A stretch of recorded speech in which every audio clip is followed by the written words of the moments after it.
बिस्मिल्लाहिर्रहमानिर्रहीम। अस्सलाम वालेकुम। बहुत बहुत शुक्रिया। जुमअतुल मुबारक बहुत बहुत आप सभी को।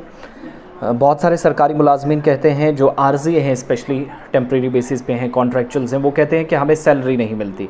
आज मैं चंद बातें आपके सामने रखूँगा। आपको अब मैं नहीं जानता कि सरकारी ख़जाने में कोई प्रॉब्लम है, कोई परेशानी है, कुछ डॉक्यूमेंट्स हैं, कुछ रिसर्च मैंने की कि आखिर कैसे सरकार अखराजात पूरे करती है, कैसे मुलाजमीन की सैलरीज़ दी जाती हैं।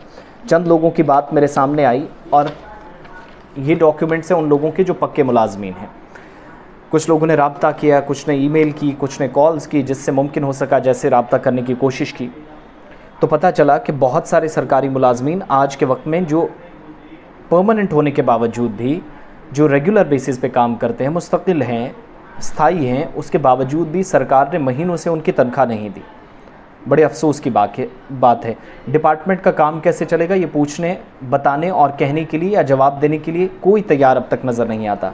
Health and family welfare workers, यानी जो महकमा सेहत और ख़ानदानी बहबूद का महकमा कहलाता है, हेल्थ महकमा ही आप इसे कह सकते हैं, सेहत के शोबे के साथ काम करने वाले जो वर्कर्स हैं, मई का महीना, मई, जून, जुलाई, अगस्त और सितंबर शुरू हो गया है।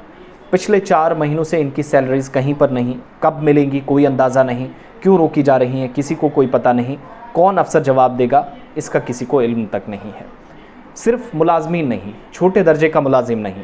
मेरे पास जो डॉक्यूमेंट है वो ये बता रहा है कि एम्प्लॉयज़ के अलावा, जिसमें डिप्टी चीफ मेडिकल ऑफिसर यानी CMO से नीचे जो उसका डिप्टी है, नाइब है, एक वो एजुकेटर्स हैं, फ़ीमेल मल्टीपर्पज़ हेल्थ वर्कर्स हैं, FMPHWs जिनको आप कहते हैं, ये तमाम लोग भी बगैर सैलरीज़ के इतने बरसों से काम कर रहे हैं, इतने महीनों से।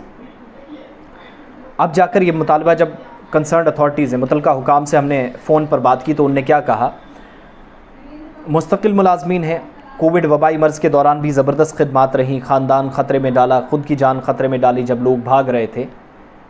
और ये इन लोगों को जो आज के वक्त में 2210 हेड के तहत काम करने वाले जो मुलाजमीन हैं, कभी भी ऐसे मसाइल का सामना उनको नहीं करना पड़ा। वक्त पर तनख्वाह मिलती थी, लेकिन 2211 हेड के तहत काम करने वाले मुलाजमीन की तनख्वाहों में ताख़ीर का सामना है। हम नहीं जानते क्या वजूहात हैं, लेकिन अथॉरिटीज़ ने जो क्लियर किया है, मैं ऑफिशियल बयान है जो अफसरान कह रहे हैं वो भी बताऊँगा। ख़वातीन को बाख्तियार बनाने, बेटी बचाओ बेटी पढ़ाओ के दावे ज़मीन पर खोखले साबित हो रहे हैं, इसलिए क्योंकि जब हेल्थ वर्कर्स को ज़िम्मेदारियां दी जाती हैं तो फिर सरकारी स्कीमों का इतलाक़ सही से हो, वो भी इन्हीं को ज़िम्मेदारियां दी जाती हैं। आज के वक्त में पता चलता है कि 2210 के तहत जो मुलाजमीन हैं, कभी भी उनको ऐसी मुश्किलात नहीं आई, लेकिन 2211 के तहत उनकी सैलरी न जाने क्यों इस तरीके से रखी जा रही है। और कई लोग जो आज के वक्त में इतने परेशान हो गए हैं, इतनी मुसीबत या इतने मसाइल का सामना कर रहे हैं, वो कह रहे हैं कि किचन तक का बजट पूरा नहीं हो रहा है। ये हेल्थ वर्कर्स की मैं बात बता रहा हूँ जो परमानेंट है। बहुत सारे मुलाजमीन मुझे लिखते हैं हमारा मसला उठाइए, हमारा होम गार्ड्स का भी यही हाल, उनका मसला हल नहीं हुआ। इसी तरीके से बहुत सारे टीचर्स हैं जो आज के वक्त में परमानेंट हैं, कुछ ट्रांसफ़र्स की अभी तक मांग कर रहे थे, वो मसला आधा अधूरा हुआ। कुछ की सैलरीज़ के इशूज़ थे, वो नहीं अभी तक टैकल हो सके। और इतना ही नहीं, बात जब यहाँ से आगे बढ़ती है, मसाइल जब यहाँ से आगे जाते हैं, तो पता चलता है कि यूनियन टेरिटरी के अंदर ये सूरत हाल भी है। और हुआ क्या है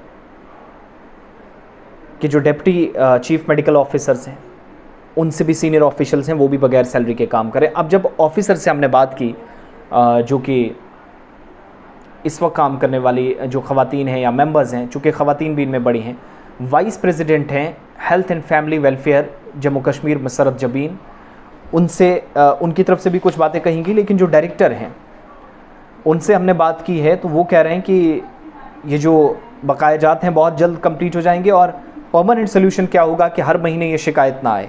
जैसे ही 28-29 दिन पूरे होते हैं तो सैलरी चली जाए उनके बैंक खातों में। इसका एक मुस्तकिल हल हम भी तलाश रहे हैं, ये डायरेक्टर की तरफ से कन्फर्म किया गया है। बहरहाल हेल्थ एंड फैमिली वेलफेयर मुलाजमीन की तनख्वाहों के मसाइल काफ़ी पुराने हैं, लेकिन महकमा मुस्तकिल हल तलाश करने में अभी तक नाकाम साबित हुआ, जिसके लिए अब लेफ्टिनेंट गवर्नर से मुदाखलत की दरख्वास्त की गई है ताकि मसाइल हमेशा हमेशा के लिए दूर किए जा सकें।